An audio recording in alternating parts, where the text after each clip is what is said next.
Welcome to Bird Brain. Thank you for joining us today. It is day 3 of Bird Fair, and I'm very, very lucky that I've got Charlie Bingham as my guest today. Now, Charlie is an author, and she also has organised the entire podcasting stage at Bird Fair. So you're very brave to join me on day 3, Charlie. How are you feeling? I'm feeling like I should have scheduled this on the first day, but it's okay. We're here and we're going to make it work. Yeah, you're struggling on. I'm very proud of you. Well, like always, when I have a guest on Bird Brain, I do like to ask them a bit about themselves. So in this case, I wanted to ask you, how is it that you got into birding? Because I know that your story is a little bit more similar to mine. I was a typical case of when I was a kid. I was one of these kids that was always in the mud. I had, a collection of earthworms, and I was always outside. I grew up mainly in sort of rural areas, and then as I sort of crept towards teenagehood and adulthood, it sort of fell off my radar, and other things crept into my life, and I don't want to call it real life, but you know what I mean. Things that weren't the magic, joyful things that are all around us, and I just stopped noticing them, and it was as if I sort of tuned out to it somehow, but it was obviously always still there. And actually my story is very briefly, I was stood on a beach in North Wales, and there was a bird, and it looked very much to me like the penguin from Wallace and Gromit. Oh, yes, some amazing. Some of you will know what that is already. But there was this bird walking around. It was black and white. It had a long red bill, and it was going beep, beep, beep, beep. If that doesn't, hopefully that's a good impression. And I Googled, because bear in mind, I knew nothing about birds. Yeah. I Googled black and white bird going peep, peep. Yeah. And the first thing that came up was an oyster catcher, and it was this bird. And it's something in me, it sparked some kind of curiosity, because I was like, oh, I've never even heard of this bird or seen this bird, and how many times have I been to a beach and I've never spotted this bird or seen it? And then it got my mind racing, and I was like, well, if that's there, then what else haven't I seen? And it's sort of, I don't go out birding as such, but I do go out looking, just looking at what's around me, and it opened my eyes, and I sort of realized that there's this whole world that turns outside of our own world, really, and it's always going, it's always there, and it's just magic.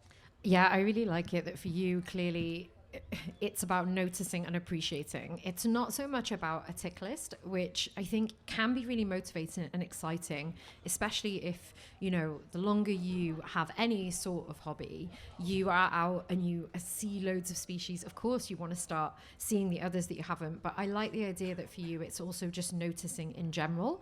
Mm-hmm. I think that it leads us kind of neatly onto the topic of today. So I always try and get my guests to pick the bird and the character if they're so inclined. Charlie, can you tell us what we're doing today, please? So today we're talking about a movie called Migration, which is an animated film that came out, it was this year, wasn't it? Yeah. It's a recent one. It is a film about, as the title suggests, a migration journey. The film is about a pond full of mallards, and there's this one particular family of mallards who the dad is really protective, and he doesn't want them. He's very safe in his pond. He knows that this pond is where it's at. And then suddenly a group of I think they were blue-winged teal, come in, and they're on their way to Jamaica. And the family are like, come on, Dad, we really want to go on this journey. And so the dad gives in, and they do. Somewhere in the sky, they take a wrong turn. They realize they're flying in the wrong direction, a different direction to all the birds. And they end up in the middle of New York City. And along the way, they meet all sorts of different species. But the one that I want to talk about mainly, and that we're going to talk about today, is a pigeon called Chump. Yes. And I think I'm going to talk about why pigeons in a moment, but while you've just given the nice outline there of migration, something I think is good to pop in here is that when I watched it in prep for this interview, obviously, I thought it was really nice to see a story where the character right at the start realizes that they might be wrong, because you've mentioned here that the dad is the reticent one. He doesn't want to explore. He wants to stay in the safety, and the mum and the children have got other ideas. normally in arcs like that, you get these stubborn characters that have to be taught a lesson, right? Like why they're wrong. And I thought the child's now going to go off with this migratory bird, and then the dad's going to have to go off in pursuit and then learn a lesson. Finding Nemo style. Yeah, exactly. Yeah. But it's the opposite. It was, he realized he was wrong and just listened to his family at the start. And that wasn't what the whole story was about, which I really appreciated. No, I love that. And for me, it very much feels like a lot of families. I mean, like it related to me a lot, you know, that the kids can teach you so much. And, you know, there's kids here this weekend at Global Bird Fair that it's the kids that have got the families into nature and made the families sort of change the way they see things. And I think that's what the film is speaking to. It's the fact that, you know, just being open to change and adventure. Yeah, definitely. And I just thought it was really nice modeling that people can just listen to each other. Yeah. Okay. Imagine. Yeah, I know. Okay, so as you mentioned, there are the mallards. There are other exciting species that we come into contact with, but you decided that we would do chump and pigeons. So what is it that made you want to focus on pigeons? So I'm probably quite unusual amongst humans in that I absolutely love pigeons. I think they are just magical. No, you're on common ground. I also love pigeons. I just think that they are, because obviously a lot of what I do, a lot of what I talk about is about accessibility to nature and sort of making people aware of what's there. And I think if people look past these things, these species that are just there at our feet, you know, where we're sat outside Costa having a croissant or something, they're just there, but people look past that and they don't see that is also nature. They're also there to teach us something and to learn something from, but they look past that and they think, oh, we're in the middle of a city or something, it's not there for us, nature's not there for us. Yes, it is. It's literally just there. And I think, some of my most magical moments, I am a bit silly, but some of my most magical moments have been sat in the middle of Victoria Park. I'll tell you about a specific one. Because pigeons to me, they're like fingerprints. They're all so unusual. Yes. And in this instance, I'm not talking about wood pigeons. I'm obviously talking about your street pigeons. Yeah. And they're all so unusual. But this particular pigeon, I was sat having a cheese toastie in the middle of Victoria Park. And I love a bit of context. Yeah, well, and I was sat on my own. I was between sort of work things, and this pigeon landed on a table, and it was brown, but it was the most beautiful sort of chocolatey shade of brown, and it had the most gorgeous pink iridescent and green and pink ring around the neck, and it was just gorgeous. And I thought, imagine if that was, you know, a rare bird, or if I was in the middle of like some, you know, a country in South America or something, that would just be the most incredible sight. But to me, I was just captivated and shared a bit of my toastie, obviously, you know. And I just thought, everyone's there, you know, kicking away the pigeons and, you know, favouring the swans and stuff. I was just sat and had this moment with this bird, and it was just lovely. Yeah, and you've also touched on a pet peeve of mine. So I, like you, do a lot of my noticing just in whatever environment I'm in. And so I frequently go to a park called Roath Park in Cardiff, and it's a sort of city park. It's got a lake in it. There's obviously lots of geese that people feed, and there's ducks, etc. But there's a rose garden, and in the rose garden, if you sit there long enough and with your sunflower seeds, and you will get your usual culprits. You know, you get your squirrels, and you get your robins, and you get your wood pigeons, and you get your normal pigeons, and you get all sorts of things. And I always find it so irritating that the same people that are taking their children around to feed the ducks, and that are oohing and ahhing over the goslings and the coots and the moorhens, they move into this rose garden, and if a pigeon's anywhere near, it's free rein for their children to run at them and to try and kick them. And I know that I really grapple with this, because I want children to feel free and brave to sort of investigate and to, like you say, to notice. But it's so frustrating that so much of the noticing that I notice of their noticing is not the kind of noticing I like. No, exactly. Yeah. I completely feel that. It frustrates me every time I'm out and I see that behaviour. You're talking about sort of goslings and things, but have you seen a baby pigeon? They're just so ridiculous. There was a baby wood pigeon that used to sit and look at me through the window while I was working, and it just used to stare through the blinds, and it was just such a ridiculous little thing. But it's such a privilege, though. Yeah. I used to live in a top floor flat, again in the city in Cardiff, and I had a regular seagull that used to just come, because there was a little flat roof underneath my window, and so it would arrive, and because I used to leave seeds out, it would arrive, and it just used to peck at the window all the time, and I just loved it. And I noticed that sometimes my neighbors got really aggravated if I happened to pass them on the street. They'd be like, "You're the one that feeds the seagulls. Why do you feed the seagulls?" and to begin with, I was really accommodating to this because I was like, "Oh no, maybe they're shitting in their gardens, like on their heads, or I don't know." And fair enough, you don't want that, or maybe it's banging on their windows. But no, they've just seen me out of their windows and don't count that like as a bird that you should be allowed to feed. I mean, I know that feeding birds in general has a lot of conversation at the moment, which is interesting to be involved in, but I think at the root of that, if you think that only some species are worth feeding and the others aren't, I find that kind of problematic, I'll be honest. I also think that there's something to be said about the fact of, you've touched on this idea, it's scarcity, isn't it? We automatically give something respect if it's more scarce, and I don't really like that either. I don't think that's what we should be aiming for with individuals on a human level, or with any sort of nature either. No. I think that's what people forget, is that we are equally as part of nature. We're not separated from it. We're not this, higher entity that's above it. We're literally part of it. So if you wanted to sort of give somebody a takeaway for something that makes pigeons cool that we haven't already covered, is there anything that springs to mind? For me, it's just their individual personalities. I mean, you group them all together, but if you actually just sit and watch a group of them, then there's always one that's a bit more bolshy, some that are a bit more reserved, and just like us. I mean, the other day I was sat in Norwich city centre, and they would, they're everywhere, and I was watching this little girl feeding them, and her parents would, she was just wandering. She was only about 3, but she was wandering around, and there was this one that was following her. All the others sort of scattered as other people walked, but there was this one that followed her wherever she went, because they knew that's where the food was. And I just thought the individuality of them, and just give them a chance. They're part of nature just as much as we are, just as much as the rare vagrants that blow in and things. So yeah, they're still birds.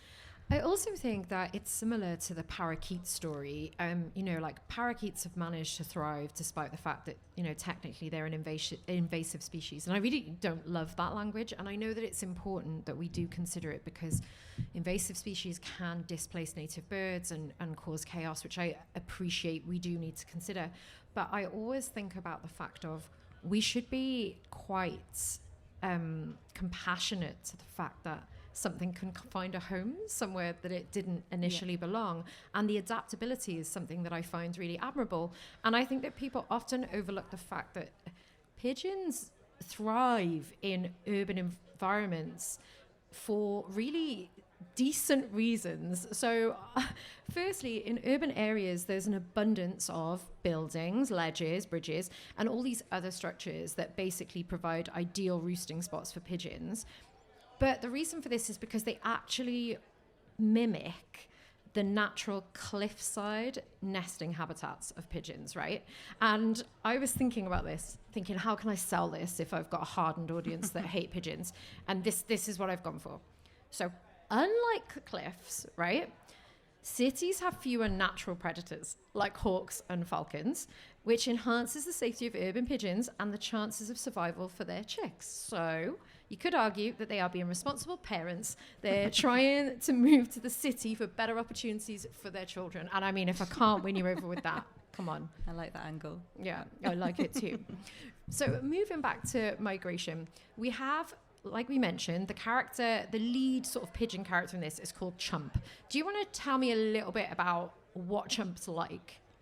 Chump is this, I think she comes across as like this hard character, she's all beaten up, she's got a stump, you see the city pigeons with one leg. Yeah. She's really scraggly compared to all of the others. There's this scene where she's walking across the road and she gets hit by a bus and feathers go everywhere and she's like, I'm okay. And then it happens again by a bike and she's like, I'm still okay. And I think that speaks again to the resilience of them. But she's just this scraggly thing, but she is the leader of the group. So despite everything that's happened to her, she's still the leader of the group, and she's the one that helps this family of sort of attempting migrating mallards through the city to safety and onwards on their journey. Yeah, and unlike George of the Jungle, which I looked at yesterday, I think that what's quite nice here is, even though obviously these themes sound ridiculous, there is some truth in the idea that actually a city bird like a pigeon that has adapted well to its environment could guide through another kind of bird, which I really liked. You've also touched on the fact that Chump has a stump, and I think I really appreciated that there's no storyline in that, which I found interesting. And you might think that I'm reaching here, but genuinely I thought this as I watched it. I didn't do some research. I didn't find a think piece. As I watched it, I thought, isn't it lovely to see a character, albeit a scraggy pigeon, having essentially a disability, and it's just not part of the storyline. Yeah. It's just as it is. This character doesn't have one of its feet, and off it is adapting and carrying on and being the leader. It wasn't the sort of prettiest, like you mentioned, they really could have gone for like one of those beautifully iridescent chested sort of pigeons to kind of drive home this idea of, well, look, they're not so bad, but instead they've leaned into, they can be scraggy and ugly, and they've still got value. Yeah. And I think that's something I really appreciated. And I think for kids, it is quite nice to see characters like that, because a lot of us, especially people like me that, I was growing up in the 80s, but I was consuming most of the Disney stuff in the 90s. Hey, I loved a Disney princess. I was obsessed with Ariel and that red hair. But it is really cool to have characters now that aren't just the pretty ones and the clever ones that are doing the important things. Like Chump is kind of an ugly version of the pigeons, and she's great, and she's a leader. I mean, there's so many films now that are coming through with these themes that are so important that haven't been spoken about for too long. Like I know the Turning Red movie, which touches on sort of puberty and things. There's these movies that are coming through with these underlying messages, and they're always really subtle, but they're there and they're coming through, and it's so important to have that sort of representation. So yeah, definitely. So I'm also considering things like, more broadly, was there anything else that you liked about migration? What appealed to you? I loved the determination of the family. I mean, I love that despite everything that went wrong, and I'm not going to spoil the movie if you haven't seen it, but despite everything that went wrong, it's a kid's film, there's a happy ending. But I just love that everything they went through, they still stuck together, and in the end, it all turned out good. And I just love that. I love that despite everything that went wrong, they still stuck together and pulled through. Yeah, and again, I think that is a difference to the stories that we grew up with as well, which tend to be that the conflict is always within the family structure, and people have to break away for somebody else to learn. Whereas it was really nice to see a family learning together, like every member of the family going through that journey and understanding things about each other. And there is a bit about their roles within the family as well, and kind of instead of it being a simplified, why does the typical role they have to play, why is it so restrictive in this dynamic? It actually made you consider that there was strengths within the differences of the attitudes of the family, which allowed them to progress together, which I thought was really, really moving.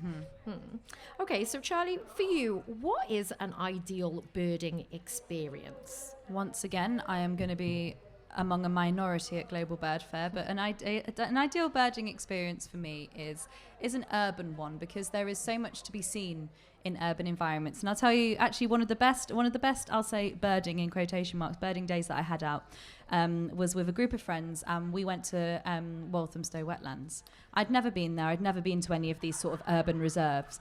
But honestly, it was the most beautiful day. I mean, you can go to reserves. I'm lucky enough. I live near Cly Marsh. That's my sort of patch, if you like. But having this experience of going somewhere that was completely different. You've got these views of the city, and I think they're lovely views. I think they're beautiful views. But there's this strange contrast that somehow works. And we were all together. We were all a bit, bit nerdy, a bit silly, and it was just to be together with a group of like-minded people. We weren't out with a list. We weren't out to see anything. We just wanted to just go for a walk, and if we happened to see cool things along the way. I mean, a beautiful moment that sticks out in my mind is a starling murmuration at RSPB Minsmere. Obviously, you've got the big nuclear power station in the background, and when I first stood there, I remember thinking, oh God, this isn't going to be.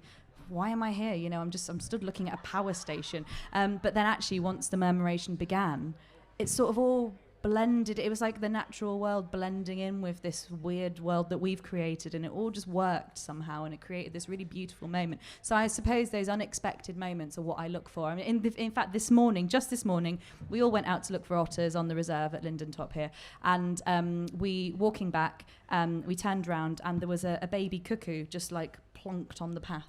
And there was a dunnock coming in and feeding it, and I've never seen anything like that. And it was just the most cool moment. But it's these unexpected moments that make an ideal sort of birdie day for me. Okay, so I love it that you said that it's the unexpected moments, because you can't always plan. Mm-hmm. Obviously, a lot of people do go to great pains to plan the perfect birding experience. Do you think potentially birding itself, is there a perception problem of what it means to be a birder? Oh, that's a tricky question. Yes, probably.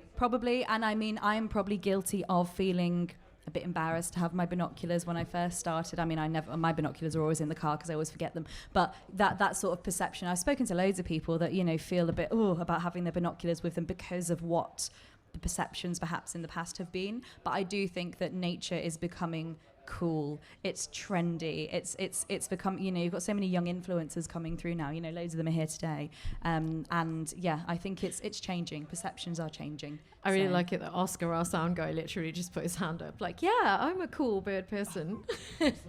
No, he's trying to say it was the 5-minute warning. It wasn't. He was totally engaged in our podcast. Stop lying, Oscar. Undermining me on a stage in front of loads of people. What's wrong with you? Wow. Well, it's a 5-minute warning. Fine. Yeah. So, Charlie, while we're talking about birding and people's perceptions of birding and nature, I know that you are about to release a book. Yes, I am. Yes. I've not really spoken about it much. It's not released until sort of May next year, but just a brief overview of it. It sums up everything I've just been saying. Its title is The Life-Affirming Magic of Birds, which, I mean, that shows how sort of silly and magical and joyful it is. And really the overriding theme throughout is just showing people what is available on their doorstep. I always describe it as the book that I probably could have done with reading when I was getting into nature, when I thought that it was all about the expensive optics and it was all about going to amazing parts of the world, which of course is, I'd love to do that. That's something, I'd love to do. But it's not just about that. It's about the experiences that you can have, literally, like this morning when we were out for a walk and there was a baby cuckoo there. It's about being on the South Bank and there being pigeons and the different geese that you see and things. It's about being on the Norfolk coast and seeing the migrating geese in that incredible spectacle. It's about wherever you are, there is magic. So to just look for it. Oh, well, I think that's a really lovely synopsis of what you're doing. Thank you so much for being my guest today and for picking today's character. It was really lovely to have you. Thank you for having me. Thanks. Bye. Elliot explains. Elliot, can you please tell me your opinion of ducks? I think ducks are very cute, particularly when they stick their heads in the water to feed. And how often have you fed ducks in your life? Oh, quite often when I was younger. And do you have a duck character that you can think of that you like? Oh, Donald Duck. Donald Duck all the way. But can you make the Donald Duck noise? I can try. Go on then. Oh, come on.